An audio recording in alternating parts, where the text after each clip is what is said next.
¿Qué tal? Espero que les guste este programa, sean bienvenidos al Páramo. Este programa va a tratar sobre temas de interés del mes que sean relacionados con las distintas áreas del conocimiento. Vamos a abordar 3 notas, una de cada área diferente, y al final vamos a abordar un tema general, un tema de interés público que se haya tocado durante el mes, que sea relevante. Por ejemplo, el tema general de hoy va a ser Donald Trump siendo el Nobel de la Paz. Siendo el principal candidato al Premio Nobel de la Paz. Vamos a tratar temas de interés como puede ser la economía de México durante el mes patrio, como puede ser temas de racismo más adelante, temas de feminismo, etcétera. Van a ser 2 programas al mes en los cuales vamos a estar nosotros como tal, dando nuestra opinión, nuestros puntos de vista. Y 2 veces al mes vamos a tener invitados que nos van a contar acerca de su carrera, que les apasione, que hayan estudiado o estén estudiando actualmente una carrera universitaria, que les guste la carrera que están estudiando y que estén haciendo algo interesante con la misma para que nos puedan resolver todas estas dudas de una manera más personal, a nivel de experiencia, más que técnico, de llevamos estas materias, etcétera, no, sino de que nos cuenten, esta carrera me gusta por esto, la estudié por esto, y la volvería a estudiar si tendría que elegir de nuevo. Entonces, si tuviera la oportunidad de elegir de nuevo. El primer invitado va a ser un chico que estudia administración. El segundo invitado va a ser un chico que estudia Relaciones Internacionales. Son las 2 primeras carreras que vamos a abordar. Y el día de hoy pues vamos a tener distintos temas, como va a ser la economía de México durante el mes patrio, la revolución robótica, el ser humano causante de la extinción del 96% de las especies de mamíferos en estos últimos 126,000 años. Y como les comenté hace un momento, Trump siendo nominado al Premio Nobel de la Paz. Entonces, espero que les guste este programa. Yo soy Oscar Camet. Yo soy Axel, Iván. Y Huidobro. Ok, la primera nota que vamos a tratar el día de hoy va a ser una nota que nos trajo el señor Huidobro sobre la economía de México durante el mes patrio. Entonces, ¿qué quieres decir, Huidobro? Güey, fíjate que durante el mes de septiembre, todos los años se da un gran incremento en la economía de México, en especial de las capitales donde se realizan los festejos patrios. Cada año, alrededor del 3%, un poco más, un poco menos de esta economía, mejora en los sectores del comercio, Okay. la venta de zapatos, ropa, artículos, comida, turismo, sobre todo el turismo.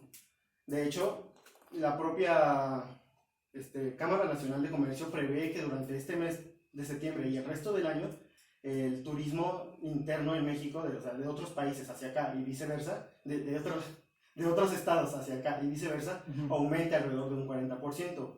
Es decir, esto ¿En un año normal o en este año? En un año normal. Okay. Es lo que normalmente pasa durante estos últimos 4 meses que son festivos.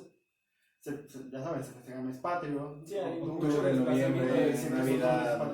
El turismo se mueve mucho. Y empezando este año con el mes patrio, pues estas festividades ayudan mucho a la economía de México, sobre todo a los pequeños y medianos comercios. ¿Qué es lo que pasa? Durante este año hemos tenido la situación del coronavirus, es una pandemia que ha afectado a todo el mundo. Esto ha reducido de gran manera el interés de los mexicanos y, bueno, de todos los países en general, pero sobre todo en este caso de los mexicanos, a celebrar todo este tipo de festividades. Okay.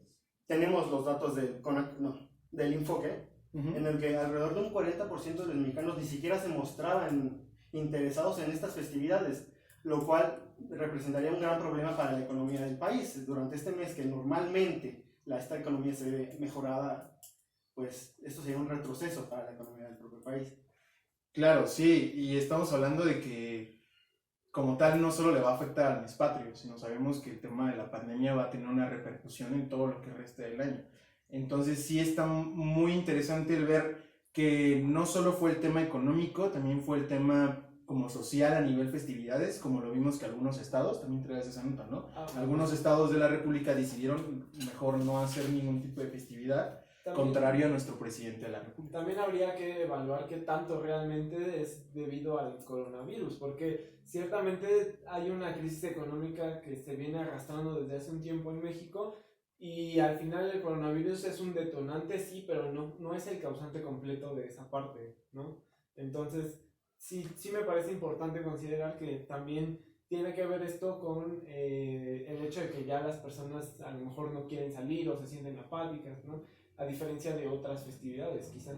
Sí, de hecho, como tú dices, esto no es algo solo de este año. El año pasado, 2019, fue el año en el que este incremento en la economía fue menor a los años anteriores, fue solo del 1%. El año anterior, 2018, fue de un 4.7%, fue notablemente mayor. Este año aún no se conocen los datos porque el mes de septiembre obviamente no ha terminado, pero se sabe que la gente está mucho menos interesada en, pues, en festejar todo esto. Aún así, el estado de Jalisco, cuando el gobernador de Jalisco, cuando el mes comenzó y la gente comenzó a poner en venta todos estos artículos referentes al mes patrio, se pudo notar en su economía de ese estado cómo esta economía empezaba a moverse, cómo revivía a pesar del coronavirus, y cómo aunque el porcentaje de gente interesada en el tema era menor a otros años, sí existía un aumento en esta economía, aunque fuera menor.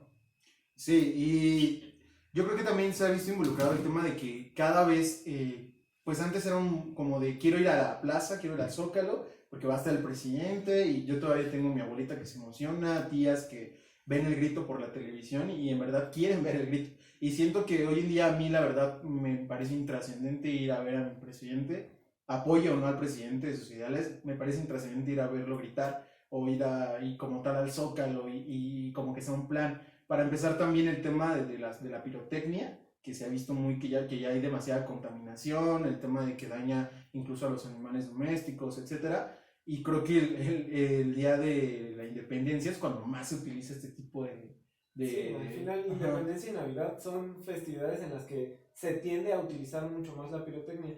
Pero yo creo que también tiene que ver con un tema cultural, porque podríamos usar drones iluminados y formar figuras en el cielo y se vería muy bien. Pero la verdad es que culturalmente muchos mexicanos son de la idea de, pues voy a aventar el cohete y a ver qué primo se quema la mano, ¿no? Sí. Entonces esa parte es la que a lo mejor es difícil de cambiar.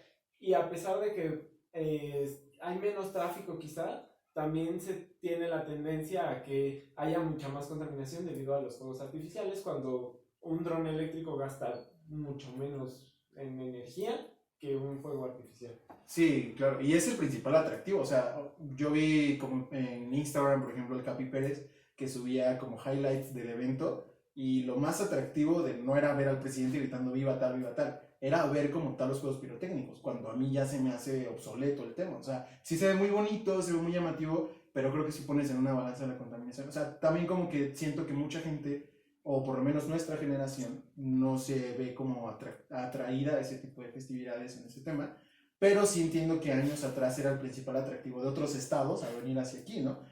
Por ejemplo, muchas personas, tengo un primo que se fue a Hidalgo, que es donde el grito era como más fuerte, a Dolores Hidalgo, y como que sí había una movilidad en este tipo de fechas que se ha visto rezagada, y más por el tema del coronavirus. Bueno, pero ¿qué tan real? Es que yo concuerdo contigo en que realmente qué tan necesario es llevar a cabo toda esta festividad de manera presencial. No solo los fuegos artificiales, el presidente, la escolta, todo esto. Porque al final, en este caso, no hubo un público, la gente no podía ni siquiera entrar a lo que era el cuadro del Zócalo, ¿no?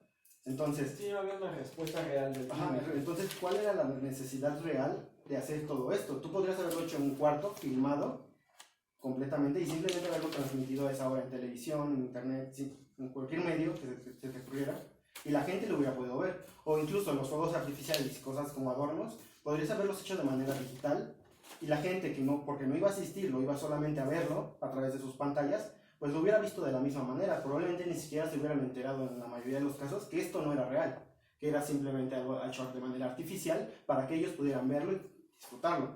Bueno, nosotros estamos considerando las personas que lo ven desde casa, pero también falta el factor, justamente la parte del factor económico que conviene, es que muchos de los hoteles y restaurantes que rodean la Plaza de la Constitución, este día suben los precios y un cuarto te cuesta 800,000 pesos, pero pues está relativamente bien. Vas con tu familia, puedes estar ahí cheleando con tus compas y así, y puedes ver los fuegos en primer plano, ¿no? No estoy seguro de si este año se permitió o no.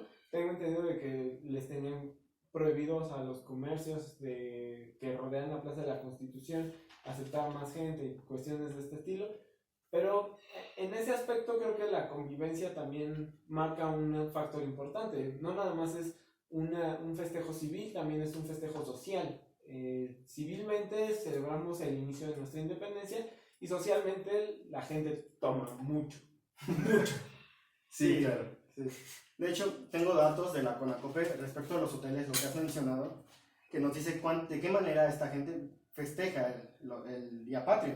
La mayoría, un 31% de las personas que participaron en la encuesta de la Ciudad de México, de lo que es la ciudad, fueron los que visitan el Zócalo. El 27% de la gente lo ve por televisión. El 20% asiste a una plaza pública y el 22% lo hace en una alcaldía, su alcaldía. Entonces, la gran mayoría de la gente sí lo hace en un evento presencial. Este año no fue así. Solamente un 27% de la gente no lo hace así, lo está en su casa.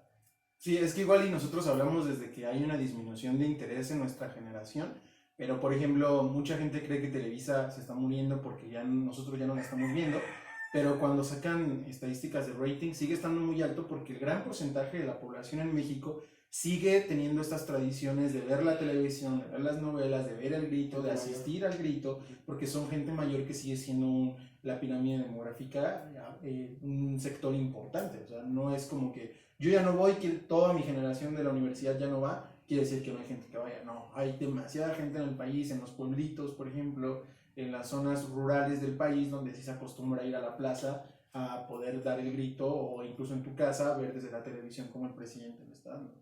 Sí, con esto mismo, hablando de la economía y otra vez retomando lo de los hoteles, la forma en la que la gente toma su cena ese mismo día. Sí. La mayoría de la gente, bueno, el 24% de la gente lo hace en un restaurante de la Ciudad de México, como del mismo modo que los hoteles aumentan su precio y ese día mueven muchísimo dinero. Sí, el chile en nogada en un día cualquiera te cuesta 50 pesos y ese día 150 pesos el plato. Sí, y en contraposición solamente un 19% lo pasa en casa y un 10% en casa de un amigo y 15% en casa de un familiar. Estamos hablando de que alrededor de un 50% de la gente lo hace en una casa ya sea suya o de un conocido, y la otra mitad de la gente lo hace en un lugar fuera, en un bar, una cantina, un restaurante, y está dispuesta a pagar esta cantidad extra solo por ir a festejar el día. Sí, porque al final, que era lo que mencionaba, es también una parte social la que se ve en el grito, no nada más es la parte cívica, porque cívicamente pues, ni siquiera es necesario tirar cohetes, pero festejamos porque pues así es el Mexa, festeja y tira cohetes. Sí, por tradición, ¿no? Ya como lo traemos detrás. Me parece muy interesante el 15% con un familiar. Yo, igual y como mexicano, tenía la idea de que a nivel cena de 15 de septiembre y nivel cena de Navidad, solían ser reuniones familiares en la cual ibas con tu abuelita, por ejemplo, a comer pozole, a hacer los pambazos, como que a mí ese día me llegaron varias invitaciones de familiares, y qué curioso que solo sea el 15%, yo creí que era un porcentaje. Sí, es curioso sobre todo porque la gente que hace esto son familias relativamente grandes, familias que están mucho más unidas y que deciden juntarse todas en torno a una abuelita, en torno a una tía. Sí, como en tu caso o en mi casa también, precisamente vamos todos a casa de una abuelita y vamos a comer todos, pero mucha gente que está un poco más desligada de su familia, que viaja, que está en un estado diferente al de su familia, pues no puede hacerlo, va a casa de un amigo, lo hace con su propia casa, se va a un bar, se va a un hotel. Y también hay que considerar que una buena parte de las familias grandes, por así decirlo, normalmente son terrenos grandes divididos entre los hermanos y cada quien construyó y así, pero no es realmente que sean muchas casas, en varias ocasiones viven en la misma casa y solamente se juntan a armar el festejo y pasarla bien entre todos. No es explícitamente que tengan que traer a más gente, ¿no? Sino que pues ya estamos todos aquí, ya es nuestra casa.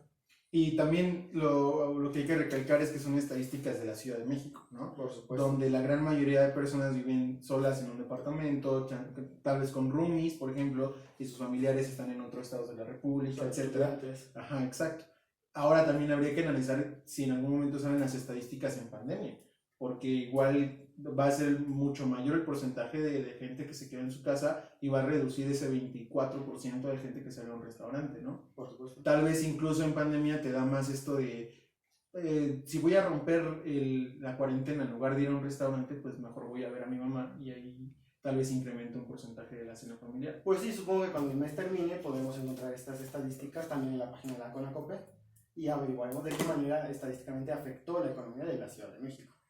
Sí, porque supongo que ese 15% de cena en familia es mucho mayor en estados de la República, que son más rurales, por así decirlo. Sí. Si se acostumbra a que casi toda la familia, en toda la calle está tu tía, tu prima, etc.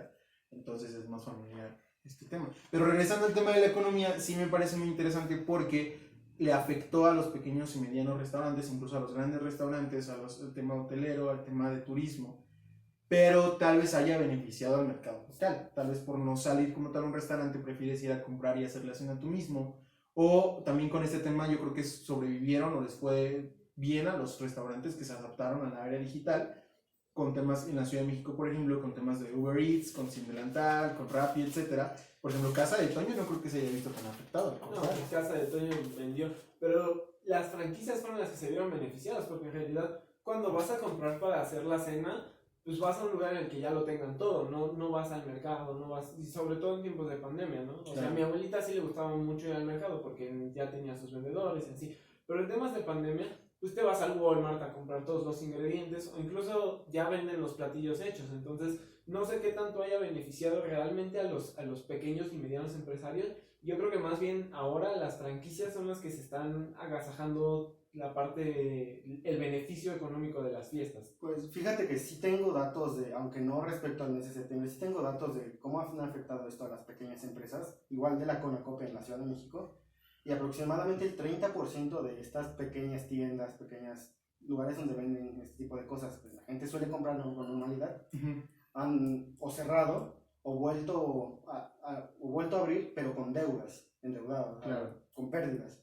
Sí, piden un crédito para poder... Sí, por supuesto. Entonces, este factor de que en los estados mucha gente haya preferido estar con su familia, como tú dices, pues puede que haya ayudado de cierta forma a estas pequeñas empresas, a estas pequeñas tiendas, a salir de esta pequeña crisis, bueno, gran crisis en la que se hayan podido meter. Y lo que te comentaba, siento que las que sobrevivieron a la pandemia son muchas empresas pequeñas, medianas y grandes que se adaptaron al área digital. Por ejemplo, tenemos un familiar que en su colonia en Irrigación, cerca de Polanco, hay muchos negocios locales que tienen un grupo de WhatsApp de la colonia. Entonces, oye, yo quiero comprar queso o carne en lugar de H. Draui o a Costco, pues reviso el grupo de WhatsApp y veo qué vecino tiene ese producto, ¿no? Entonces, este tema creo que no hay muchas colonias que se estén aventurando a, por ejemplo, en mi colonia no pasa eso, pero también en mi colonia hay más tiendas pequeñas en las cuales prefieres ir a comprar la verdura en una verdulería que en Aurrera, porque aunque en Aurrera tal vez es un producto más grande, más fresco, o bueno, tal vez no fresco, pero sí lo asocias con mejor calidad, pero también el precio es excesivamente alto comparado a tu compañía local, entonces con tu negocio local, perdón. Siento que en pequeños lugares más alejados, por ejemplo aquí en el Estado de México, sí se vieron beneficiados los pequeños negocios que no cerraron, y en lugares como la Ciudad de México se vieron beneficiados los negocios que repartían de manera digital o que te entregaban a domicilio sus productos, como Casa de Toño. Sí, pues fíjate que donde yo vivo, aquí en Coacalco, llegando a Coacalco, varios negocios he visto que sí han logrado esto, se han logrado esta adaptación. Los taxis, bueno, sobre todo ellos que se han enfrentado a Uber, ellos tienen su propio número, los llamas y van a tu casa, te recogen y te llevan a donde tengas que llegar, o desde otro lugar, tú estás en el Mexibus, Sí, los llamas y van por ti, seguro. bajas y te llevan. Y es seguro, porque tú ya conoces a esta gente de esta base de taxis, son gente de la colonia, son gente que todos conocen, y los llevan a su casa. Lo mismo pasa con una carnicería que hay al lado, por donde vivo también, tienen un servicio de entregas, tienen varias motos, tienen chicos, jóvenes, que reparten esta comida, entonces tienen su número de grande. Tú los llamas por teléfono celular o les mandas un mensaje y ellos hacen tu pedido y te lo llevan a tu casa, únicamente les das tu dirección, por supuesto. Sí, pero estamos hablando de lugares un poco descentralizados quizás, ¿no? Yo vengo de la ciudad y en la ciudad ciertamente muchos negocios chicos y medianos ofrecían este tipo de servicios, de que yo te llevo la comida, etcétera, etcétera. Pero la verdad es que mucha gente prefiere ir al Walmart, al Sam's, y cuando vas, si no llegas temprano, está abarrotado. Y no es una cuestión de que no crea que las personas lo necesitan, simplemente es una cuestión de que están más acostumbradas o les da más confianza quizá que en la entrada te tomen la temperatura, aunque hemos visto que muchas veces ni siquiera ven el número, nada más es como así ya. Bueno, también creo, no estoy seguro, no te puedo decir con datos esto, pero creo que había un límite en un principio de la pandemia, un límite para la cantidad de gente que podía entrar a una de estas plazas a comprar comida, a un Walmart, a un Soriana. En el Walmart que está sobre la López, acá por donde yo vivo, había un límite. De hecho, cuando se llenaba este límite y había como 50 personas adentro, ya no dejaban entrar a más gente, y hasta que más gente saliera, empezaban a volver a dejar entrar a la gente que estaba formada en la puerta. Y realmente el lugar nunca estaba muy lleno. Lo mismo pasa con el Walmart de acá. Normalmente hay una cantidad determinada de personas y hasta que una cantidad determinada no sale, no dejan que la gente que esté formada en la entrada del Walmart vuelva a entrar. Pero ahí hay un problema de logística, porque si no vas a dejar que la gente se amontone adentro, va. Pero la gente que está formada al final se va a terminar amontonando igual. Bueno, ahí ya nos estamos saliendo un poco del tema de la economía en el mes, pero sí quería como recalcar que no me parece que siempre sea la mejor de las estrategias, ¿no? Depende, no toda la gente se amontona, pero bueno, ya, Ajá, sí, ya es otra cosa, es otro tema. Ok, ¿y tienes alguna otra nota sobre la economía o aprovechamos, no? Aprovechamos que estamos tratando este tema de cómo se empiezan a automatizar los procesos, de cómo las empresas empiezan a tomar la era digital para su beneficio, para una nota que Axel nos preparó sobre la revolución robótica, en la cual vamos a discutir el proceso que está causando a la humanidad con la automatización de los procesos, en específico en la utilización de robots para hacerlo, ¿no? Sí, en esta nota de National Geographic nos hablan precisamente de la evolución histórica que han tenido los procesos automatizados, cómo se han ido automatizando los procesos y cómo paulatinamente este tipo de procedimientos va a pasar, es algo que va a pasar y no es algo que se debe tener solamente porque nosotros lo queramos, ¿no? Nos habla precisamente de las diferentes implementaciones en las que se han utilizado robots, ¿no? En sus inicios se utilizaban para hacer cálculos, para mediciones a lo mejor un poco más precisas. Después empezamos a utilizarlos como una cuestión industrial para procesar, para hacer más cosas móviles, para acelerar las cadenas de producción. Después empezamos a meternos con la parte de generar nuevas energías, de buscar otras soluciones. Gracias. Posteriormente a eso empezamos a buscar solucionar problemas a lo mejor un poco más cotidianos, tratar de facilitarle la vida a las personas, ¿no? Las primeras aspiradoras robots que existieron, los primeros drones de limpieza, sí, perdón, se me fue la palabra drone, no sé por qué. Okay. Después de eso empezamos a utilizarlos para otro tipo de trabajos más finos, por así decirlo, la búsqueda de víctimas de un siniestro, la exploración, otro tipo de cuestiones, ¿no? Y al final esta evolución se va dando en diferentes etapas y actualmente ya estamos en uno de los puntos muy bien abordados en el artículo, nos habla precisamente de la utilización de prótesis, la utilización de robots en el ámbito médico en general, de prótesis, todo este tipo de cuestiones, cómo van a ir poco a poco supliendo las necesidades de las personas, ¿no? De diferentes discapacidades puedes generar. Hay robots muy interesantes, por ahí hay uno que usa pequeñas bolsas de aire y alambres magnetizados para generar el movimiento de una mano. Tenemos la variedad que existe, nos permite llevarlos hacia un gran, digamos, campo de aplicaciones, ¿no? Que, por ejemplo, la inteligencia artificial no llega a la capacidad de suplir a los humanos en temas de que no conoce de empatía, no conoce de... Si tú llegas y le dices a un robot, ayúdame por favor, es que mi hijo se está muriendo, no sé qué, el robot no sabe cómo procesar esa información, él está diseñado bajo cierto algoritmo y él sigue esa lógica, ¿no? A lo mejor podemos implementar lo que muchos llaman inteligencia artificial, en realidad son algoritmos de búsqueda, los algoritmos de búsqueda adecuados para llegar a un mejor fin, para mejorar la manera de la que el robot responde a cierto tipo de estímulos, ¿no? Y está muy romantizada la idea de la inteligencia artificial por el tema de Iron Man, ¿no? Todos imaginan a Jarvis, una inteligencia que en verdad piensa, te propone, que en verdad parece un humano que transformado en visión, por ejemplo, te da su propia opinión, cuando en realidad la inteligencia artificial aterrizada a la tecnología que llevamos hasta este momento, solo vi un meme la otra vez que decía, la inteligencia artificial se reduce a pruebas de sí, no, por aquí, por allá, o sea, como temas de respuesta, de algoritmos, como tú lo mencionas, de ir esa misma teniendo, ok, estás enfermo, ¿qué tienes? Tengo esta rama de posibilidades, ¿cuál de te realizo un diagnóstico, tus características me dicen que es por acá, pero no es como que ella lo razonó y te dio esa opinión desde su punto de vista, sino que tiene una serie de procesos que va como en el laberinto, como la cuadra de informática, ¿no? Sí. Que vas, sí, no, se va por este lado. ¿Tú tienes este síntoma? Sí, entonces va por el otro. Entonces como que va relacionando todo lo que tú le almacenas a esa inteligencia artificial. Sí, al final también hay que ser conscientes de que hasta cierto punto nos da miedo que exista una inteligencia artificial. No tanto por un tema de Skynet, sino por el tema de económico quizá. Nos da miedo que haya una máquina que pueda realizar el trabajo, ¿no?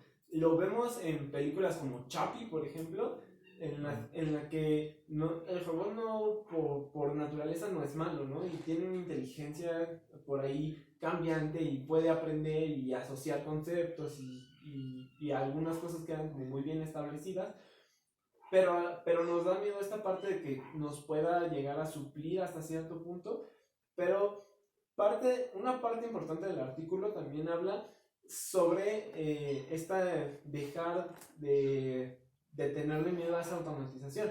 Al final, ciertamente se van a perder empleos y va a haber esta pérdida de capital humano quizá, pero también se van a necesitar para producir los robots, para configurar, para reparar. Un robot podría reparar otro robot, sí, pero el robot que repara también necesita algo que lo repare, ¿no? Eventualmente, si haces un sistema perfecto de robots que se reparen entre sí, ya no eres necesario en el entorno, ¿no? Y el siguiente paso sería a lo mejor trasladar tu conciencia en una mecanizada. Claro. Sí, precisamente, según la propia PwC, que es una de las grandes consultoras del mundo, ellos en un artículo en el que hablaron de esto, dijeron que esta evolución robótica implica trabajos perdidos, pero también trabajos ganados, como tú acabas de decir. A pesar de que se prevén que haya, en el caso de México, como alrededor de entre 9 y 18 millones de empleos perdidos, esto realmente no es una pérdida, sino una adaptación. Son personas que van a tener que buscar un trabajo en un sitio diferente, apoyando a estos robots, porque el factor humano al final siempre va a ser necesario. Toda esta inteligencia artificial que ustedes acaban de mencionar es más que nada algo de la ciencia ficción actualmente, realmente no es posible, y bueno, no es eventualmente no sé si lo sea, pero actualmente y al menos en una buena cantidad de años es algo que no se puede hacer simplemente. Entonces los humanos como tal, lo único que tenemos que hacer es adaptarnos a esto, como se ha hecho siempre. Desde la revolución industrial se ha tenido este miedo a las máquinas. El socialismo, Marx, se enfocó mucho en esto, ¿no? En cómo el humano estaba siendo reemplazado y sustituido, y no se le daba el valor que se merece, pero a día de hoy, casi 200 años después, pues seguimos aquí, ¿no? Seguimos siendo importantes para la economía de todos. Sí, y al final también tienen que ver con esta parte de que si le das inteligencia a un robot para resolver un problema, quizás, ese robot no va a ser capaz de hacer otra cosa que resolver ese problema. A lo mejor le enseñas todo lo que sabes sobre ese problema, pero no va a ser capaz de pensar en otro tipo de respuestas hacia otro tipo de problemas. Y esa es la ventaja del humano, ¿no? Sí, podemos ir más allá. Una parte importante a lo mejor de esta revolución tecnológica es considerar que las personas se adaptan, ¿no? Y las que no se adaptan mueren. Es cuestión de evolución y no es porque los queramos matar, simplemente así es, ¿no? Y si podemos hacer esta metáfora de mueren las profesiones que no se van a adaptar al cambio. Por ejemplo, me pasa a mí en mi carrera de contaduría que mucha gente me decía, ¿por qué vas a estudiar eso si en muy poco tiempo el contador ya no se va a necesitar? Yo creo que, por lo menos a mi punto de vista, es una carrera que en lugar de quedarse estancada o morir en este tema de adaptación, por ejemplo, un contador se quedaba rezagado en solo ser alguien que te presentaba tu contabilidad, o por lo menos en México, desgraciadamente, así los utilizan, que es llevarte tu contabilidad, presentar los impuestos, y el SAT cada vez tiene nuevos programas en los cuales desde su plataforma tú ingresas tu información, solito te calcula el impuesto. Ahora, el SAT no te va a calcular las deducciones que tú puedes aprovechar como contador. Para el SAT, entre más impuestos pagues, mejor. Aquí el contador, si lo ves desde su tarea más básica, tiene que esforzarse por hacer un análisis y presentarte una estrategia fiscal para que digas, ok, podemos deducir esto, podemos deducir el otro, podemos... Sí, hasta los clips. Ajá, exacto. Entonces, esto no te lo va a hacer, es la tarea más básica de un contador, igual y en otro programa lo abordaremos cuando traigamos al invitado, pero desde la razón más godín que lo ve la gente, que es llevar tu contabilidad y presentar los impuestos, hasta para eso no te puede desplazar como tal una plataforma, una inteligencia artificial. ¿Por qué? Porque un contador te va a dar esta estrategia o esta creatividad, ¿no? Que a nivel contabilidad es mal visto, pero esta creatividad para poder decir, con base en mi experiencia y mis conocimientos, nos podemos ir por este lado, podemos tratar de obtener nuestra base central en este país, en que la tasa es menor, tener esa estrategia, no sé, estas cosas que no te lo va a decir una computadora. Entonces, otra industria también que se ve afectada en este problema de la adaptación o beneficiada en este caso, vamos a analizar cuál de los puntos es el correcto. Otra carrera que se veía muy afectada, al igual como la tuya, por los cambios, aunque no precisamente por los mismos cambios de los robots, sería la industria petrolera, ¿no? Muchos jóvenes hoy en día están estudiando la industria petrolera, muchos que ya lo estudiaron y dedican sus vidas a ello, pero todos sabemos que el petróleo es un recurso finito, eventualmente se va a acabar. Incluso crear petróleo artificial hoy en día es algo inviable por los altos costos de producción. Entonces, cuando este recurso ya no sea viable para la gente, estos trabajadores pues no van a tener nada que hacer, van a tener que usar sus conocimientos para adaptarse a alguna otra área o a algún otro tipo de producción de energía. Sí, al final, esta parte de la adaptación es algo que es natural del humano, ¿no? Nos adaptamos para buscar la mejora, ¿no? Al final, automatizar las tareas solamente sirve para dejarnos a nosotros más tiempo libre, ¿no? ¿Qué pasa cuando yo compro un robot que barre y trapea mi casa, ¿no? Cuando yo lo uso, no es que yo no sepa hacerlo, ¿no? O a lo mejor sí, no sé, pero al final me está ahorrando esa tarea y yo puedo dedicar mi tiempo a otras cosas, ¿no? O le está ahorrando esa tarea a las personas que tienen gente de servicio que les ayuda con ese aspecto y las personas se pueden dedicar a otras cosas, ¿no? Como a lo mejor cocinar o pasar tiempo con los niños. Y también es ahorrar un poquito el tema, impacta en el tema económico, porque tú compras un mini robot que te ayuda a hacer qué hacer y te va a ahorrar el tema de estarle pagando un año entero a una persona que te ayude. Y ahí es donde hay una contraposición entre personas que se ven beneficiadas como tal. Tú como persona que contrata ese tipo de servicios te ves beneficiada en ahorrar tiempo, en ahorrar dinero, pero también estás quitando o desplazando un trabajo como ha pasado siempre, ¿no? Con la revolución industrial que reemplazó millones de trabajos, igual la automatización lo va a hacer. Y ahora que estamos tratando este tema de automatización, me gustaría pasar una nota que me parece importante recalcar, que la leí un poquito y quería traerla, que era que el humano es causante de la extinción del 96% de las especies de mamíferos en los últimos 126,000 años. Entonces, vamos a platicar un poco de hasta qué punto es justificable, porque muchas personas dicen, no, es que la extinción no es culpa del humano, es que siempre se ha extinguido especies, ¿no? Y tal vez con con factores externos como un meteorito se extinguieron muchísimo más, tal vez de lo que llevamos nosotros, tal vez.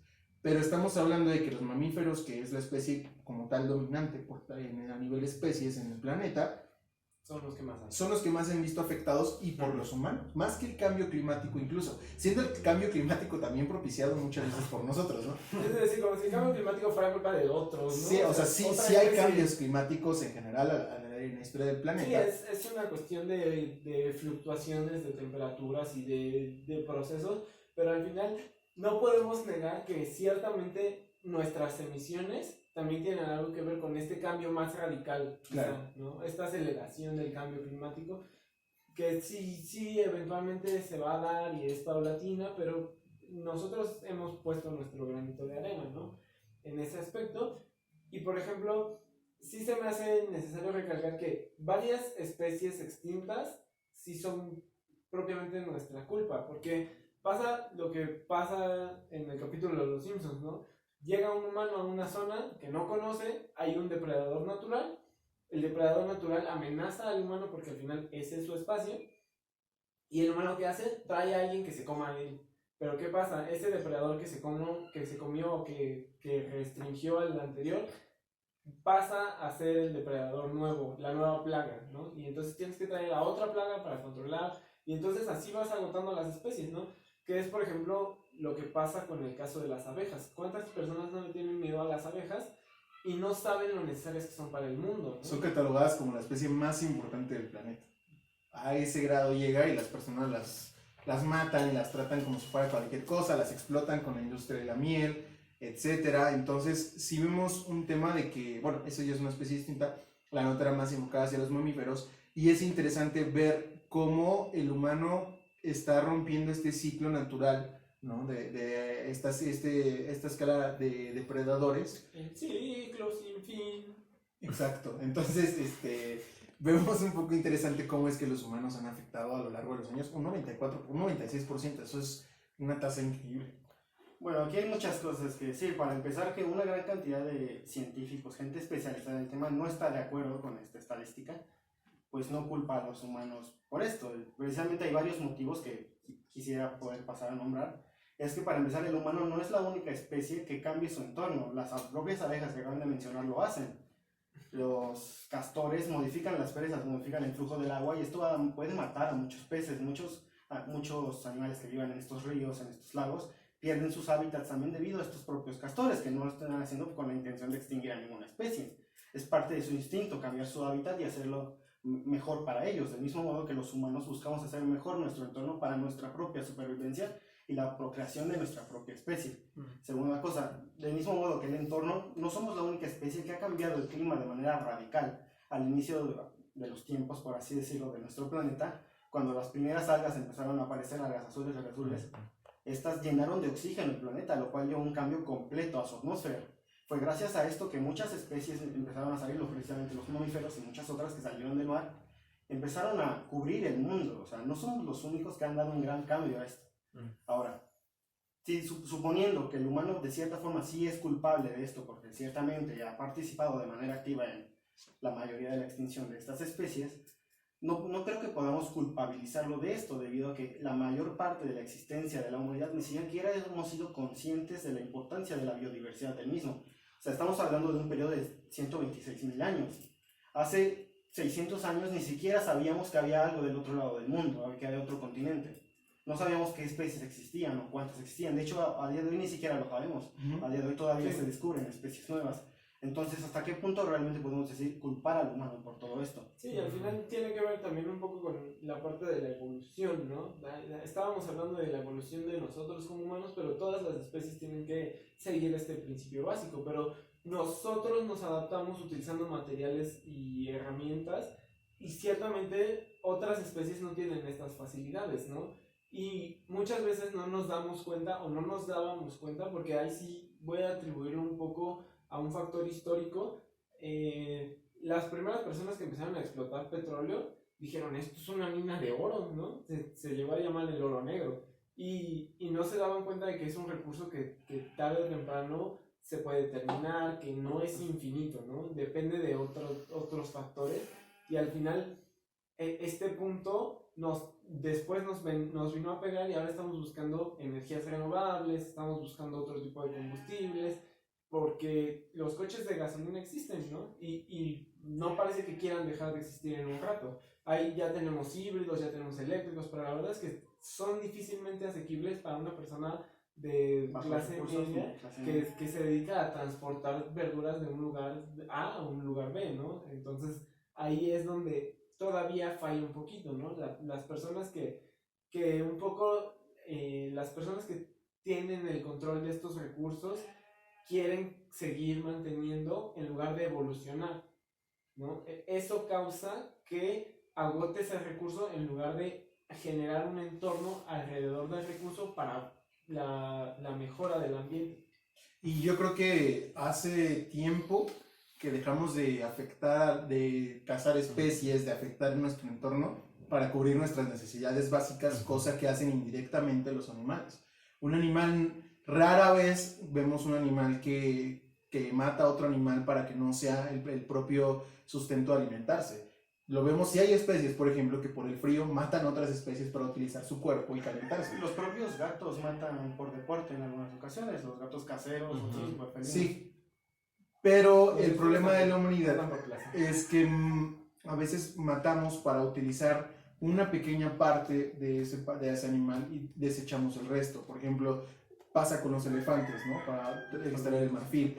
Pasa con los tiburones, que les cortan solamente las aletas y los vuelven a echar al mar.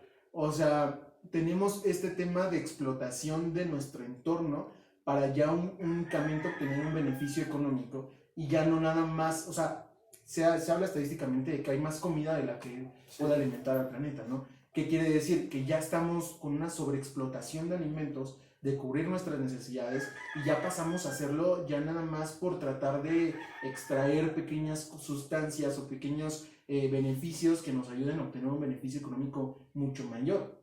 Sí, que es esta onda también un poco de la exclusividad, ¿no? ¿Para qué quieres comer una hamburguesa de carne de león? Sí. O sea, le preguntas a las personas, ¿a qué sabe? A pollo. ¡Come pollo! O sea, güey, no es necesario. Me explico, esta extravagancia que muchas veces es lo que nos lleva a explotar a las especies, no es algo que sea realmente necesario, ¿no? Lo dijeron alguna vez, la riqueza del mundo alcanza para cubrir las necesidades de todos los humanos, pero no alcanzaría para cubrir la ambición de algunos cuantos. Claro. No. Bueno, aquí respondiendo a mi pregunta de hasta qué punto es culpa del ser humano, quiero tocar el tema de la globalización, que es precisamente a partir del punto donde esta sobreexplotación que tocaba de mencionar comienza.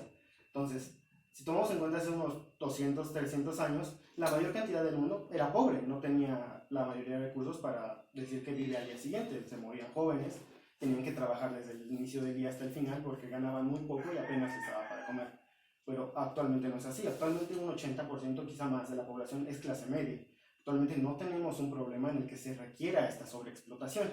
Entonces, ¿en qué punto se vuelve culpa del ser humano esta sobreexplotación? Yo creo, en mi opinión personal, que en el momento en el que una mayoría de la población se volvió clase media y era sustentable esta alimentación, debimos haber dejado de priorizar esta sobreexplotación de las cosas y comenzar a priorizar la protección de estas especies. No te puedo decir un año exacto, tal vez hace 50, tal vez hace 100, que tocamos ese punto, pero yo creo que fue ese el punto en el que debimos darnos cuenta de que, y actualmente, en el que es más importante ver por el resto de las especies del planeta que únicamente por la explotación y la obtención de la capital, al final de cuentas. Sí, que aquí entra lo que algunas personas llaman como la inteligencia de la naturaleza, que es una pandemia que mata a un buen de humanos. ¿Por qué? Porque ya estamos pasándonos un poco con el planeta, lo estamos explotando más de lo que se debería, que en términos científicos no tiene mucho sentido, ¿no? Las pandemias son naturales, pasan cada determinado tiempo,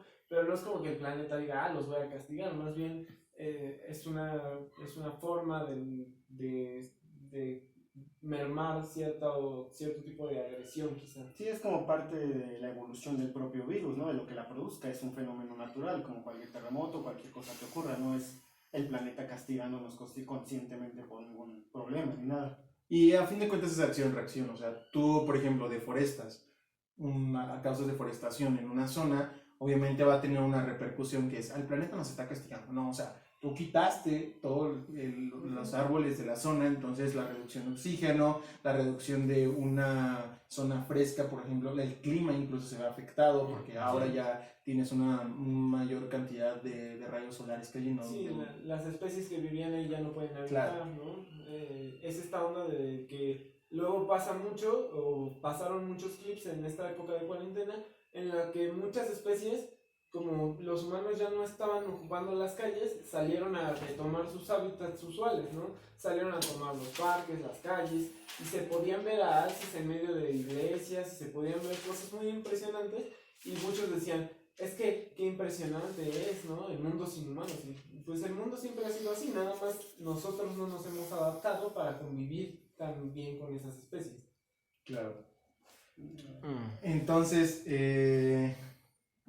tenemos el tema de... Así viene lo tupido. El tema de opinión popular, que es Donald Trump siendo nominado al Premio Nobel de la Paz. Causó mucha controversia porque Donald Trump es un agente el cual causa polaridad en las opiniones, en aspectos en que nosotros, que lo vemos desde un punto en el cual tenemos un gran porcentaje de emigrantes, bueno, en caso de ellos inmigrantes, que se van a buscar una mejor vida y son tratados de una manera pésima, siendo ellos los que mantienen la base de la economía estadounidense. Lo vemos desde esa manera, como nos están echando a nuestros familiares, nos están echando a nuestros amigos, los están tratando horrible, están separando familias, etc.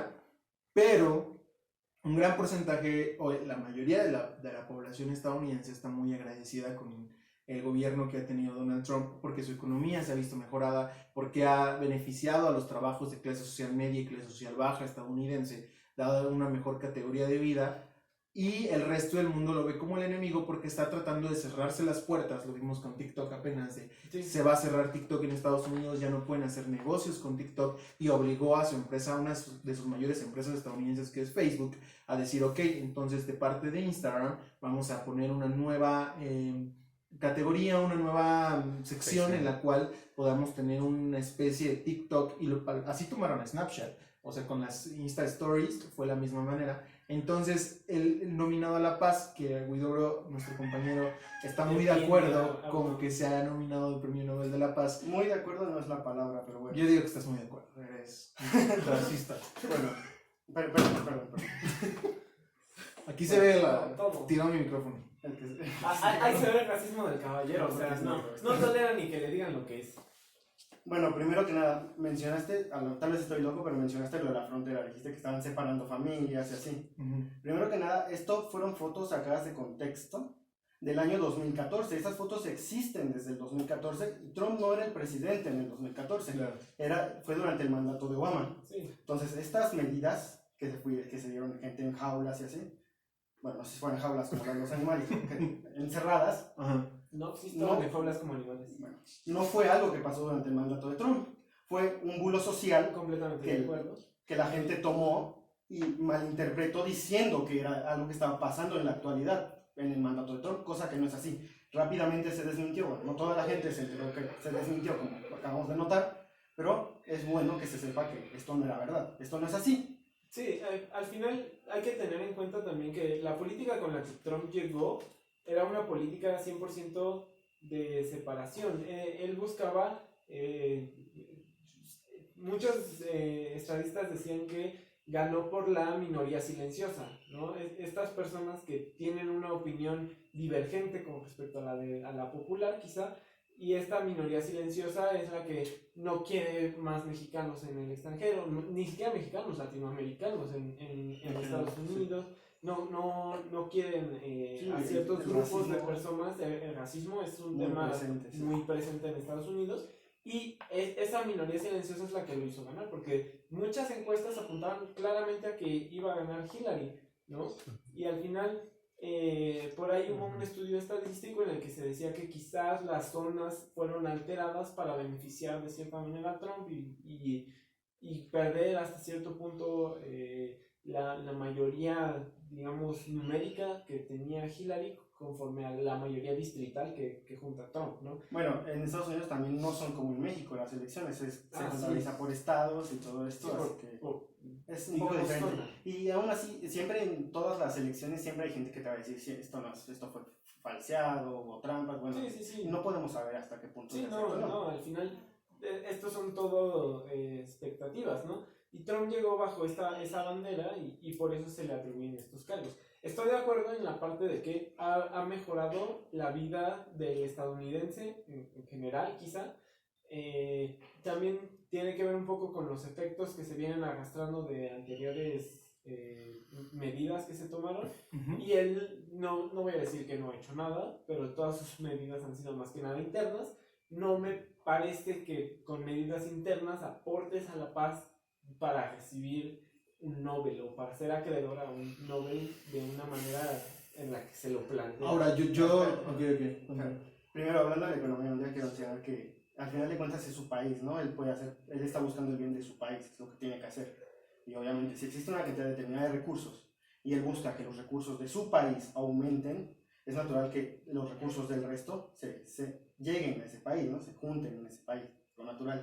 Ahora, quiero mencionar el tema del racismo, otra vez, el bulo social. ¿Por qué? Porque muchas de estas motivos, razones por las que la gente dice que Trump es racista, son muchas veces declaraciones, tweets, cosas así, que de hecho también muy fuera de contexto. Muchos de ellos tienes que tergiversarlos completamente para que parezcan ser racistas. No voy a decir que sea o que no sea, yo ni voy a afirmarte que sí es ni que no es, pero te puedo decir que no existen las pruebas auténticas de que puedas afirmar que lo es.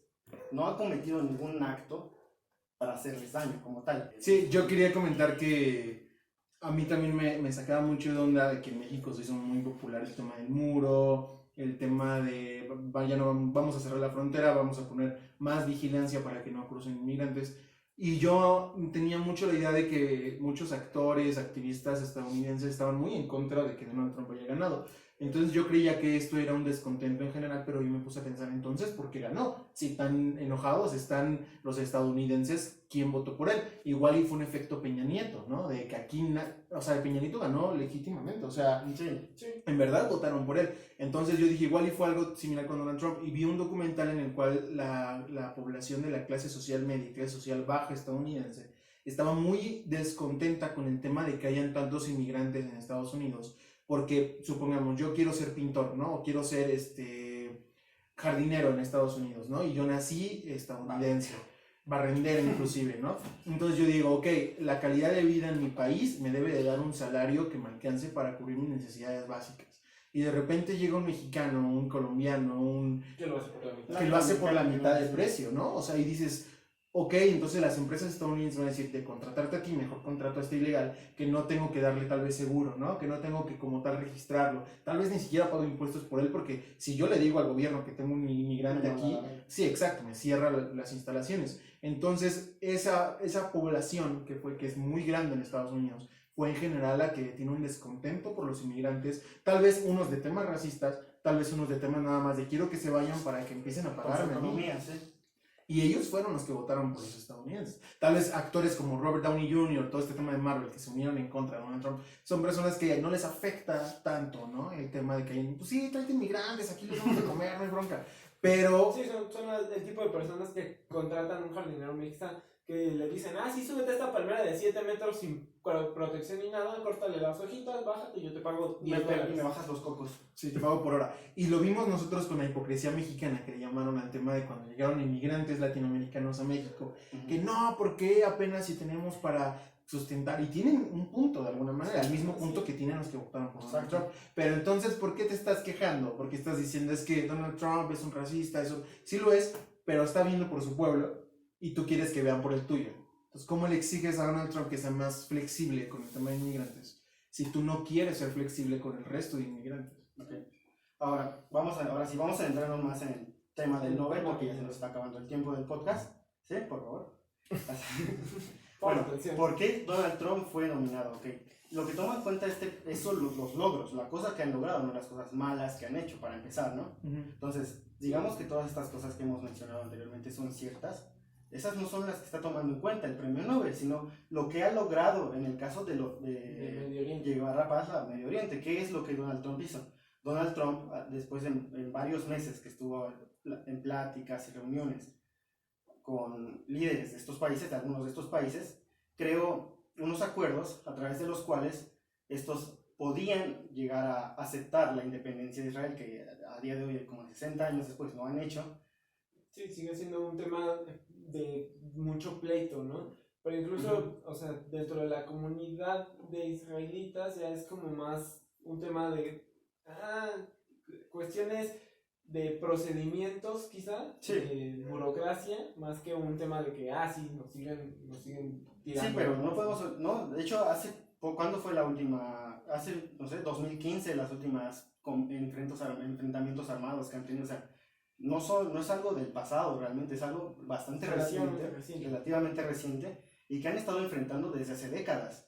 Entonces, la historia de Israel y Palestina, bueno, es una historia muy problemática en la que los israelíes han ido poco a poco a lo largo de esta larga guerra, apoderando de la mayor parte del terreno de este país. Entonces, a través de este acuerdo, estos países aceptarían la independencia de Israel como un país propio, cosa que la ONU hizo desde un principio, y establecerían tratados con él. De manera, abrirían sus aeropuertos, medios de telecomunicaciones, economía, podrían tratar con él como un país, un aliado. Sí. Bueno, tal vez no un aliado, pero como otro país más. Obviamente, muchos de estos países que incluso llegaron a crear una liga de países árabes, así se llama, Liga de Países Árabes, que estaba en contra del propio Israel, pues al principio se mostraron completamente en contra de este acuerdo. De hecho, todos en un principio, en el mes de marzo, se mostraron en contra de este acuerdo. ¿Qué es lo que pasa? Durante el mes de agosto, Emiratos Árabes Unidos acepta, firma el acuerdo, los líderes de cada país se ven, se dan de la mano, lo firman y comienzan este proceso para llegar a la paz entre ellos. Anteriormente, no recuerdo qué tratado reciente, Israel y Egipto ya habían firmado un tratado de paz permanente, que fue a través del cual Israel le devolvió una parte del territorio ganado en la guerra de los 6 días a Egipto. Sí. Tratados de Camp David, bueno. Entonces, ¿y qué pasa? Este mes de septiembre, otro país también firma el acuerdo, un segundo país, se llama Bahrein, no sé cómo se pronuncia. Firma el acuerdo, ya van 2 países. Cuando el primer país firmó, ya se pronosticaba que muchos de estos países iban a terminar aceptando por los beneficios tanto económicos como para la paz. Al final estar en guerra, estar en una guerra constante es un desgaste para estos países. Lograr esta paz pues es algo beneficioso. Ahora, el mayor problema para lograr esta paz es precisamente Palestina. Palestina, que ha sido el más afectado durante todas estas guerras, ha perdido la mayor parte de su territorio. Sí, Palestina ha quedado entre el fuego cruzado y también ha perdido que... No fuego cruzado, directamente ellos son los que han perdido del territorio contra Israel. Sí. Entonces, ¿qué es lo que pasa? En estos tratados, Trump ofrece duplicar el territorio actual que tiene Palestina, porque Israel tiene muchos territorios tomados de manera militar, pero no por su gente, sino por el ejército. Entonces, Trump no propone que Israel desplace, regrese a su gente, a su país, más centrado en sus ciudades, sino que la gente se va a quedar, pero la gente de Palestina también se va a poder quedar en donde está, no tiene que ceder más terreno y va a poder extenderse hasta duplicar su terreno actualmente. ¿Qué más? Si ellos aceptaran este acuerdo, además de aumentar su territorio, estos recibirían un apoyo económico por parte de Estados Unidos de 50 mil millones de dólares, algo así, para ayudar a su desarrollo, para la recuperación de su país, sobre todo. La reconstrucción de la economía interna, ¿no? Sí, por supuesto, después de todos estos años se han visto muy afectados y esto sería un gran apoyo para ellos. Pero ¿estás de acuerdo que no es un esfuerzo únicamente de Trump? También tiene que ver con otros diplomáticos, ¿no? O sea, si me dijeran, vamos a darle el Nobel a esta liga de diplomáticos, que es lo que se hace, por ejemplo, en química. En química, un grupo de investigadores descubren algo, se les da a todos los investigadores el premio Nobel, ¿no? Se lo dividen entre ellos el premio y está bien. Pero aquí no estás hablando de que le van a dar al grupo de diplomáticos que buscó los acuerdos el Nobel. Que en realidad, si me dijeras eso y me dijeras, Trump está entre los diplomáticos, yo diría, ok, algo habrá hecho para facilitar la paz, pero no creo que esta paz se haya dado gracias a él. Y además, mal que bien, sí tienes que llegar a poner en la balanza cuánto ha aportado y cuánto ha perjudicado, porque al final él no deja de tener esta guerra comercial con la parte occidental, ¿no? Pues no, oriental. Claro, es muy fácil arreglar los conflictos externos, pero ¿qué tal con los tuyos? ¿Qué pasa con Corea del Norte? ¿Qué pasa con China, por ejemplo? Bueno, si hablamos con los tuyos, primero que nada, sí creo que es uno de los mayores problemas que ha tenido Trump al no dar respuesta a los problemas sociales que han ocurrido en su país. Ahora, si hablamos de Corea del Norte, ahí sí dio un resultado. Y también la persona que lo nominó, un noruego, no recuerdo su nombre ahora mismo, que lo nominó, menciona los tratados con Corea del Norte como parte de los logros que ha tenido Donald Trump.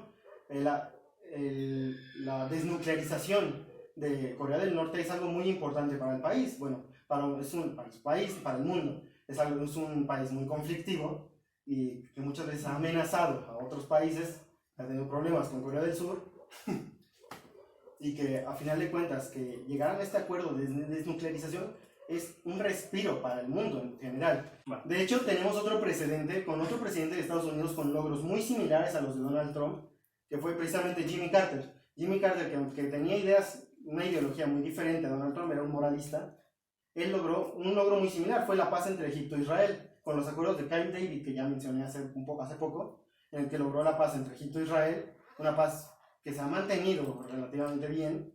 Ellos no han vuelto a estar en ese punto de conflicto en el que ha estado con los demás países árabes. Además de este logro, ha tenido los logros con Haití, donde logró hacer que la Junta Militar de Haití dejara las armas, abandonara el lugar y dejara el poder al que fue el primer presidente electo de este país.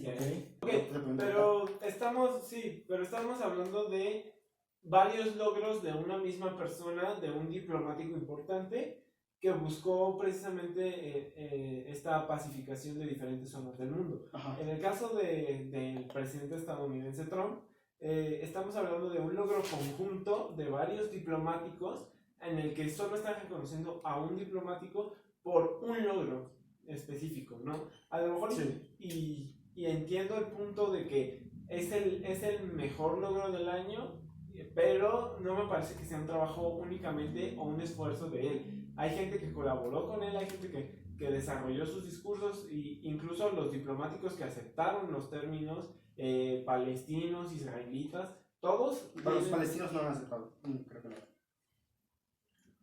Ni creo que lo hagan.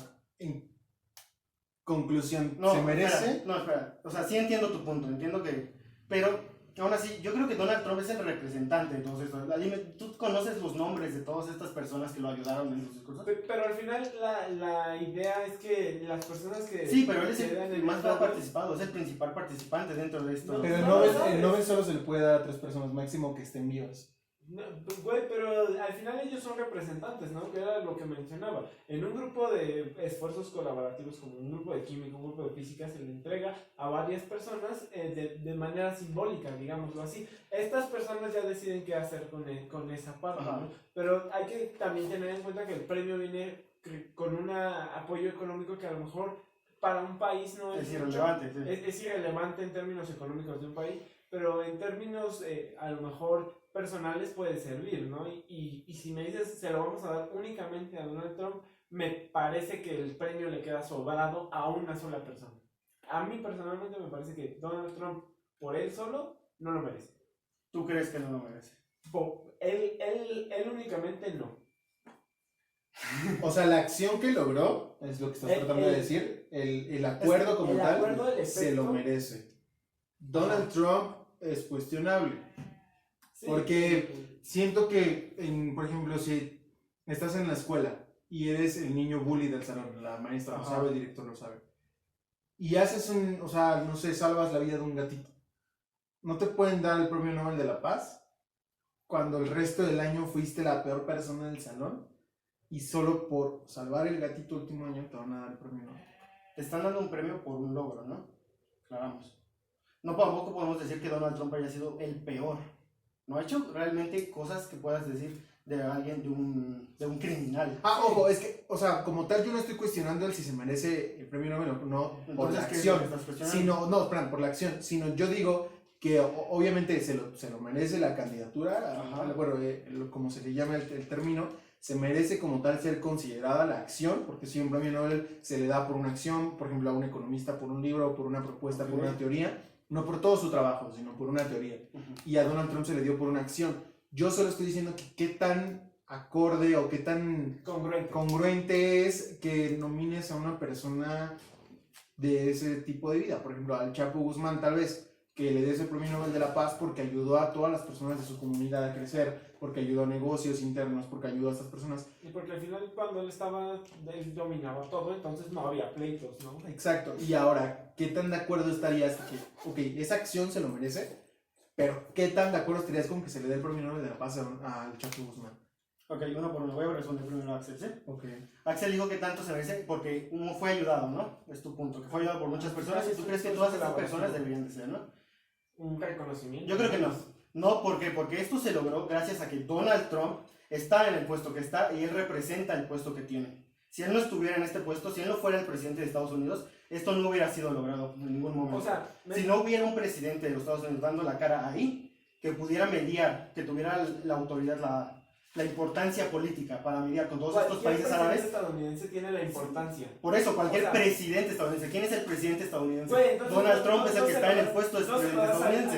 Entonces es el que se lo tienen que dar. Se lo das a la presidencia. A la presidencia de Estados Unidos es el presidente el que está actualmente. No, la presidencia. El premio Nobel se le da a una persona, no a un puesto. Entiendo su punto de Huidobro. Entiendo su punto de Huidobro, porque creo que... La presidencia es un grupo de personas, la presidencia de Estados Unidos. Y él es el presidente, él es el que es el representante. Si él no estuviera ahí ahorita mismo, si otro candidato no lo hubiera intentado, entonces no se hubiera hecho. Lo que dice Huidobro es que le da a la persona que lo hizo. El estatus que tiene Donald Trump le favoreció. No lo hizo solo, claro que no lo hizo solo. Estoy de acuerdo. Al final, sí es cierto que a lo mejor él tiene ciertas habilidades y ciertas digamos, cierta labia para llegar a acuerdos con las naciones que están... Importancia política. La relevancia política se la da el país que gobierna. Por supuesto. ¿Estás de acuerdo? Y este es algo que él se ha ganado a través de las elecciones. Él hizo su campaña para ser elegido, a final de cuentas. Sí, y eso es... Es por eso que el premio debe dársele a él y no al grupo, porque si él fuera si él no estuviera como presidente, tú no sabes si eso estaría pasando o no. Estaríamos discutiendo lo mismo. ¿Por qué? Porque no lo sabes. Yo no creo... Como tú dijiste, no lo sabes. Ella tal vez nunca hubiera estado en los acuerdos. Ajá, sí. Ni siquiera lo hubiera intentado, no lo sabes. Esto fue algo que intentó Donald Trump a partir de saber, pero este año. Estoy hablando de que el trabajo del grupo me parece incongruente que se le otorgue solamente al cabecilla porque él quiere brillar. Y al final también hay que tener en cuenta el panorama político estadounidense. El panorama político estadounidense es que muchas personas no están a lo mejor tan contentas y se ve reflejado en las encuestas. Las encuestas no son representativas porque ya lo vimos anteriormente. No siempre lo que refleja la encuesta es la realidad. Sí. Pero no podemos negar que esto le sirve a Donald Trump como propaganda un poco para la cuestión de racismo interno, ¿no? Si decimos que ganó un premio Nobel de la Paz, todos piensan, ok, supongo que debe de estar haciendo algo para trabajar internamente o cosas así. No, si decimos que ganó un premio por la paz, lo primero que te vas a preguntar es ¿por qué ganó el premio Nobel por la paz? No en general qué está haciendo, sino por qué se lo dieron. En este caso tú investigarías que se lo dieron por este acuerdo para llevar la paz a Medio Oriente. Entiendo el punto de que dice que el premio se lo merece Donald Trump porque hay muchos presidentes con importancia política, como es el presidente Putin, como son los presidentes de Europa del Este, como es Donald Trump, y ninguno de ellos lo hizo. El único que lo hizo fue Donald Trump. Que muchos candidatos a muchos presidentes de Estados Unidos han pasado y ninguno había hecho este acuerdo, fue Donald Trump. O sea, y que las personas involucradas en este acuerdo, claro que se merecen su reconocimiento, pero sin el apoyo o sin el esfuerzo de este renombre político que te da ser Donald Trump, tal vez no se hubiese logrado. Ahora otra cosa, acabas de decir eso. Hay otro presidente que lo intentó y que falló, y es por eso que el hecho de que Donald Trump lo esté intentando ahora mismo es tan importante y es tan esperanzador para la gente. En 1993 Bill Clinton intentó esto con los acuerdos de Oslo, llevar la paz entre Israel y Palestina. Estos acuerdos fallaron por ataques terroristas entre ambos países, sí. Lo cual llevó a muchos otros conflictos armados que se han dado en la década del 2000 y la década pasada. Sí. Entonces esto le suma mucha importancia al logro de Donald Trump, ya que la última vez que se intentó se fracasó y hubieron muchísimos más problemas debido a esto. Háblale al micrófono. Sí, o sea... ¿No quieres refutar algo? Sí, al final entiendo este punto de que es prueba y error, güey. O sea, es como cualquier descubrimiento. El último premio del milenio entregado a un matemático fue a Perelman. Y no por eso implica que Perelman lo dijo. Yo no voy a aceptar el premio porque otros trabajaron también por lo mismo. Yo usé parte de su información y otras cuestiones. Y al final... eso es válido. También es válido que Donald Trump lo acepte. No estoy diciendo que lo rechace. Al final, él algo habrá hecho. No estoy diciendo que él no haya colaborado con el premio. ¿Quieres darle importancia a los otros? Me gustaría darle importancia a estos personajes diplomáticos que hasta cierto punto mueven los hilos también. Él no lo hizo solo. ¿Me explico? Sí, lo entiendo, pero ya como te dije nuevamente, él es la cara de todos estos diplomáticos. Y al final como representante se lo van a dar, si lo llegara a ganar, por supuesto, no seguro, se lo llegarían a dar a él, que tampoco es la primera vez que es nominado. Hace 2 años fue nominado, en 2018, y obviamente no ganó, se sabría que ganó. Sí, su nominación hace 2 años fue aún más controversial. Sí. Yo creo que ahora tiene mucho más base para hacerlo, y probablemente, como ya dije, por lo de los tratados de acuerdos de Oslo que fracasaron, a ganarlo. Históricamente es un logro, no voy a negar que es un gran logro. Al final, la paz en una zona de conflicto bélico constante siempre es beneficiosa para el pueblo que lo vive. Para todos los pueblos. Son muchos países. Los pueblos que lo visitan, sí, pero me refiero a la población que habita, ¿no? Yo como mexicano que nunca he viajado a esa zona, a lo mejor lo veo como un conflicto distante, no me afecta tanto, pero puedo reconocer que es un gran logro. No me parece que sea logro únicamente de una persona y por eso me gustaría que se buscara a lo mejor, sí, un grupo de 3 representantes, ¿no? Pues, los 3 principales representantes. Pues qué bueno que te gustaría. Qué bueno que te gustaría. Ahora, ¿qué fue lo que tú me habías dicho que querías? Es que se me olvidó, perdón, cuando que tal que te tenía que refutar a ti, pero... Que sí estoy de acuerdo en que se le haya nominado por la acción que realizó, pero qué tan bien visto, qué tan aceptable sería que una persona que lleva años siendo racista, fomentando la violencia, porque a fin de cuentas es violencia, él te pone el ejemplo del Chapo Guzmán. ¿Qué pasaría si a Chapo Guzmán le dan un premio Nobel de la Paz o un premio Nobel en general, un reconocimiento especial por mantener un balance entre la violencia que ejercía en su zona, que ayudaba económicamente a personas, que les daba beneficios, que muchas de estas personas hicieron protestas para que dejaran libre al Chapo Guzmán porque ayudaba a la comunidad en general?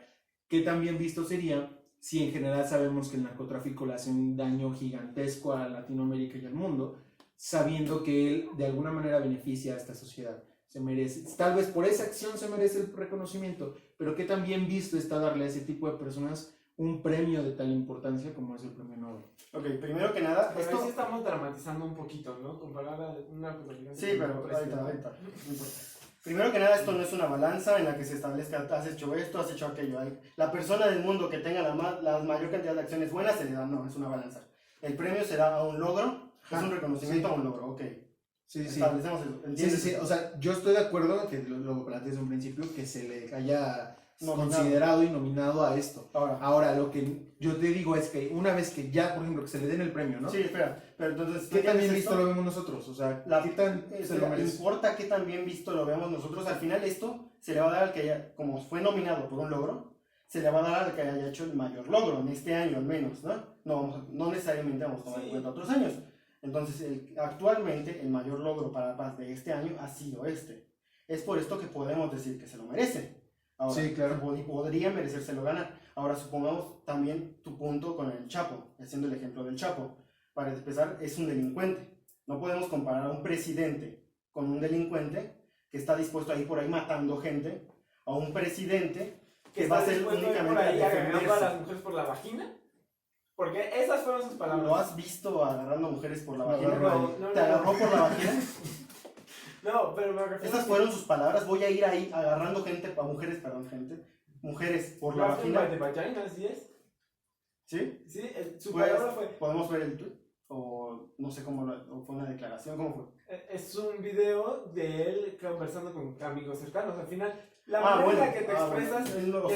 ¿Cómo lo hizo? Lo hizo refiriéndose al pueblo, o sea, hablando con el pueblo en un tweet, con amigos. ¿A qué es lo que ¿Puedes hablarme del contexto en el que dijo esto? El contexto es un video filmado. A lo mejor, si tú quieres, a escondidas. ¿El año? ¿Algo? Hace ¿cuándo fueron las elecciones? 4 años, ¿no? 4 años. Hace 4 años, en 2016,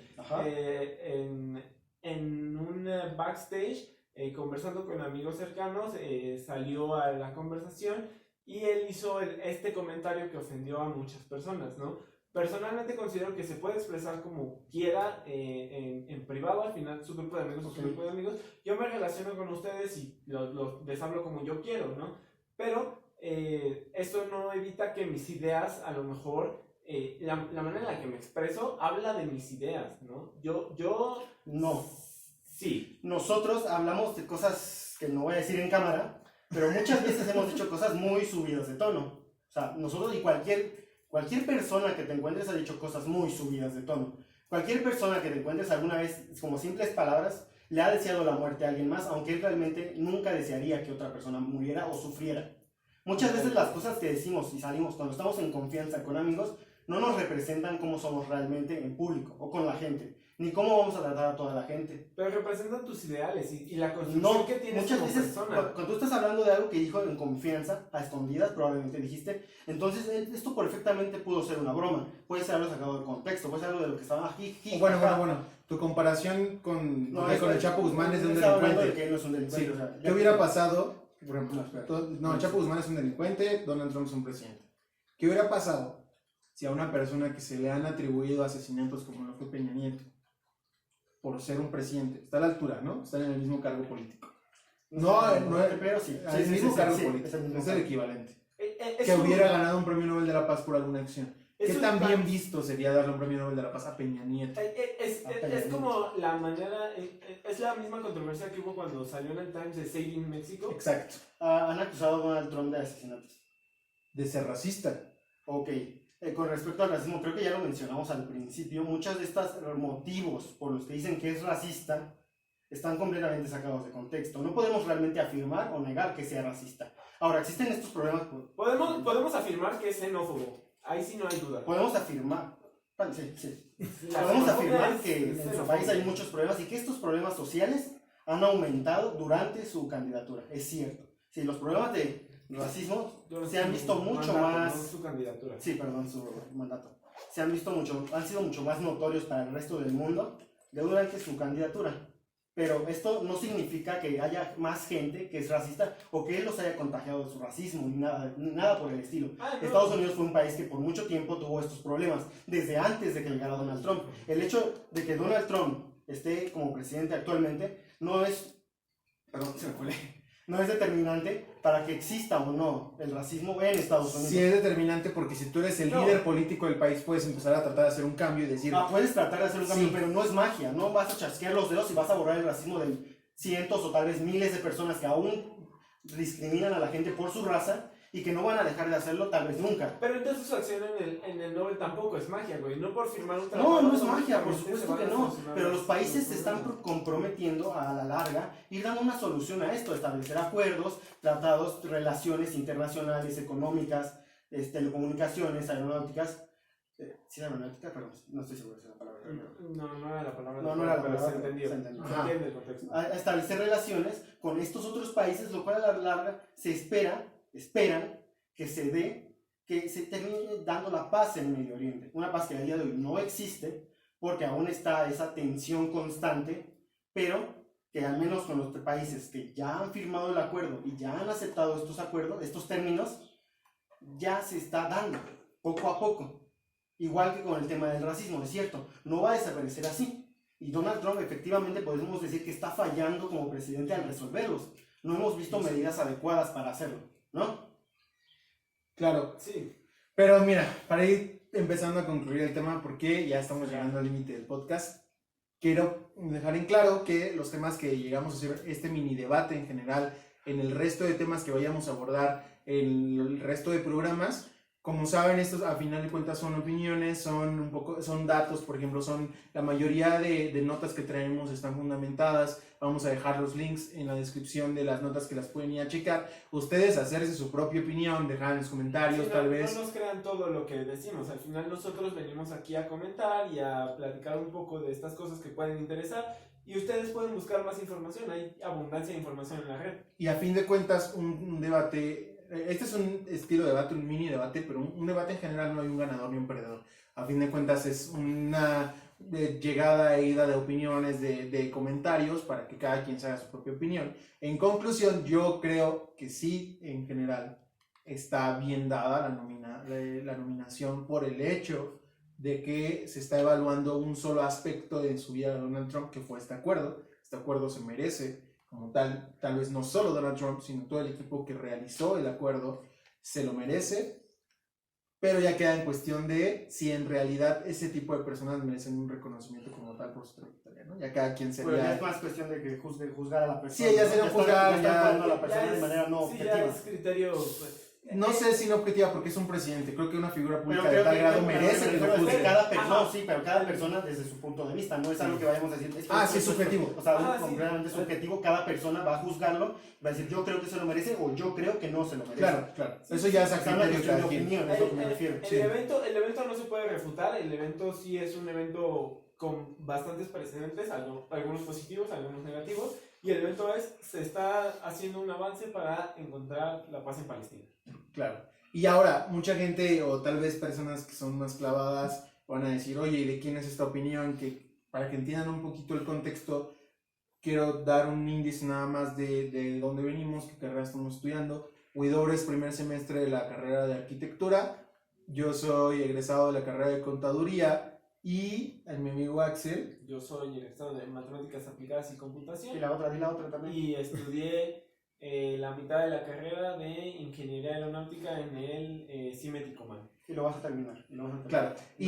No puedo. Sí, puedes. Si bien cualquier persona, si bien cualquier persona puede dar una opinión, no importa lo que haya estudiado, no importa lo que haya vivido a nivel de experiencias, sí a veces es importante para entender un poco de por qué viene tal opinión, de por qué está dando tales fundamentos. Yo lo veo desde un lado más administrativo, tal vez él de un lado más científico, etc. Entonces, para que entiendan más o menos el contexto, nosotros tres vamos a estar constantemente, vamos a ser el grupo inicial, tal vez uno a veces no pueda Guido, tal vez yo no pueda, tal vez a veces no pueda él, pero en general vamos a estar aquí la mayoría de programas. Quédense para el siguiente porque vamos a tener un invitado especial, como ya lo dije anteriormente. Vamos a hablar sobre su carrera y también vamos a con él platicar ciertas notas para que nos dé su punto de vista desde su experiencia, desde su carrera también, para que nos platique un poquito de su carrera laboral y su carrera universitaria y podamos entender el por qué tiene este tipo de pensamiento. Entonces, de mi parte, es nuestra despedida. Muchas gracias por haber quedado hasta el final, los que se quedaron para escuchar este primer programa. Entonces, unas pequeñas palabras para la gente que entienda que es nuestro primer programa también. Sí, es la primera vez que el caballero y yo estamos frente a una cámara. No esperen la mejor de las producciones, pero vamos a ir evolucionando.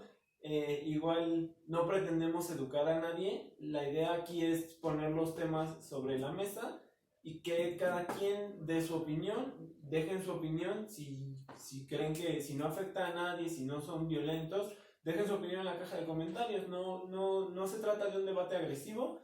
Al final somos compas, nosotros aquí a lo mejor levantamos el tono de voz, hablamos un poquito fuerte, pero nunca nos llegamos a ofender realmente, ¿no? Siempre mantengan la línea clara. No, pues nada que decir. Nada que decir, pues en general muchas gracias si se quedaron hasta el final. No dejaste de despedirte. Dijo que nada que decir. No hay nada que decir. Putos. Eso lo vamos a cortar. Entonces, muchas gracias. No tienes huevos de cortarlo. Entonces, muchas gracias, dejen sus comentarios. Entonces, muchas gracias, dejen sus comentarios. Vamos a estar también poniendo en redes sociales que vamos a abordar sales notas para que ustedes nos dejen sus dudas y podamos integrarlas. Obviamente vamos a decir quién lo preguntó y también para las carreras que vamos a poder abordar queremos también que nos dejen sus dudas. Les interesa, no tenemos redes sociales. O sea, el grupo el canal no tiene redes sociales aún. Hijo de la verga, vamos a hacer redes sociales. Cuando ya está. Para eso es el banner que va a hacer este güey. Bueno, pues cuando las hagas se las dices. Ya la vamos a Ya, tener. va, ¿Ya la tienes? Cuando ellos vean, no estamos en ¿Ya vivo. la tienes? Güey, no estás transmitiendo en vivo. Pero No, sí, ¿ya la pendejo. tienes? Les Sí. estás mintiendo. Vamos a tener. Les estás mintiendo. Te quejas del Fue trono. lo mejor, fue el highlight, güey. Va a estar en la. Te quejas de Peña Nieto. Ah, ya, dile, va a estar en Mentiroso, la. hipócrita. ¿Cómo no hablas así normalmente, pendejo de miedo? No, así te habla al final, bro. El tronche está. Ah, sí, al final sí, güey, pero no. Ya agradece. Ah, gracias. De nada. Yo digo que esto lo dejemos porque estamos. Hasta luego. Hasta luego, espero que tengan un muy buen día y nos vemos la siguiente semana. Preséntale, Cario. Ah, bueno, nuestro becario, Becario, mi hermano, becario. mira, El becario. el becario con su pequeña mascota. Sí, los cortes fueron su culpa. Vamos, eran 3 contra 1, ¿eh? O 3 contra 1 y esa. Más bien 1 contra 3. Hasta luego, hasta luego, hasta bye, bye, bye. Adiós. Adiós, producción. Es que sí, ya ponle pausa. En otra vida yo te voy a buscar, porque en esta no pudo funcionar. En otra vida yo te voy a cuidar, porque en esta te dejé marchitar. En otra vida yo te voy a